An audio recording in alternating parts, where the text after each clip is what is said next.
جادو څه ته وایي؟ بعضې خلک وایي موږ باندې جادو کېږي، موږ باندې سحر کېږي. جادو وایي څه ته؟ د جادو هغه لغاتو کې څه ته وایي؟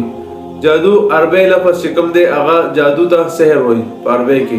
په انګلیش کې ته میجک وایي او په فارسی کې ته آسیب وایي.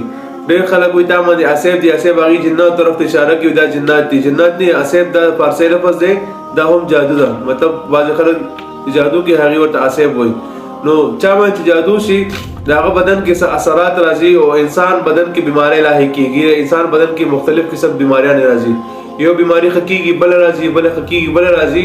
د جادو علامات ما ډېر زیات ښودلي وو مخکې، خو دې ویډیو کې مختصر یو څو بیا هم ښایم. هغه خاص یو د جادو علامت خاص دا دی چې د انسان هغه هر قسم بندش په دماغ لګي، هر قسم مخې بند شي، مطلب د روزګار بند شي، بدن خراب وي، چرته چې ځي هغه مخه بندېږي او هر ټیم په سر باندې بوج، زړه تنګ، هډوکي خوږېدل، دغه به تر زیات راځي. په هره خبره باندې غوسه راتلل، دلته به دا مسله زیاته وي.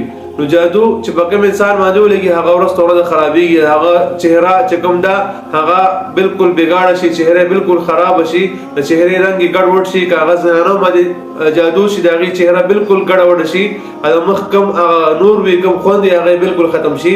دغه رنګ چېرته چې وي د زړه تنګېږي، ښځې خاوند په خپل منځ کې نفرت، جنګ جګړې راځي، یاران دوستان درنه نفرت کېږي، درنه لرې کېږي.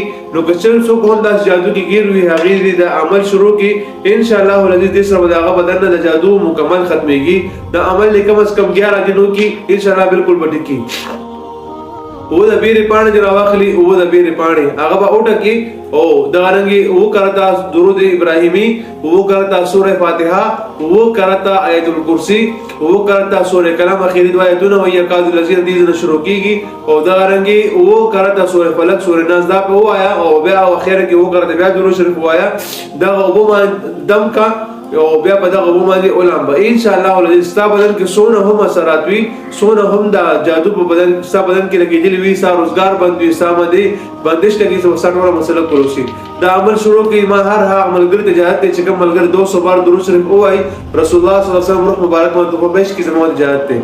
السلام علیکم ورحمت الله وبرکاته.